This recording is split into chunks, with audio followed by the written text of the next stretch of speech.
যে কোনো সময় ঢাকার 2 সিটি নির্বাচনের আয়োজন করতে হতে পারে উল্লেখ করে অর্থ বিভাগের কাছে গত জানুয়ারিতেই প্রায় ৪৫ কোটি টাকা বরাদ্দ চেয়ে চিঠি দেয় নির্বাচন কমিশন। সাথে যোগ হয়েছে চট্টগ্রামও, যেখানে আগে থেকেই বরাদ্দ ছিল ১৫ কোটি টাকা।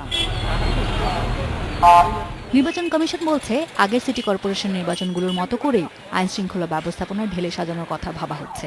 তবে যেহেতু রাজধানী এবং দ্বিতীয় বড় শহরে ভোট, তাই সার্বিক পরিস্থিতি বিবেচনা করতে 10 এপ্রিলের পর আবারও সব বাহিনীর সাথে বৈঠক করবে কমিশন। তারপরেই ঠিক হবে কোন পদ্ধতিতে কী সংখ্যক সদস্য মাঠে কাজ করবে।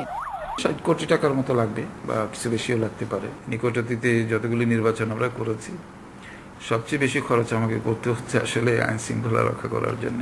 পরিবেশ পরিস্থিতি ডিমান্ড করে যে না, এই নিরাপত্তা ব্যবস্থা আরও বাড়াতে হবে। আমি বিশ্বাস করি যে নির্বাচন কমিশন সেভাবেই ব্যবস্থা গ্রহণ করবে। আইন শৃঙ্খলার পরেই আসে নির্বাচনী কর্মকর্তাদের বিষয়টি।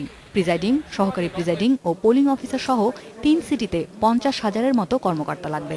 ঢাকায় ৩৫,০০০ ও চট্টগ্রামে ১৬,০০০। তবে প্রশিক্ষণ দেওয়া হবে ৫৫,০০০-কে। ২০ এপ্রিল থেকে শুরু হচ্ছে এই প্রশিক্ষণ।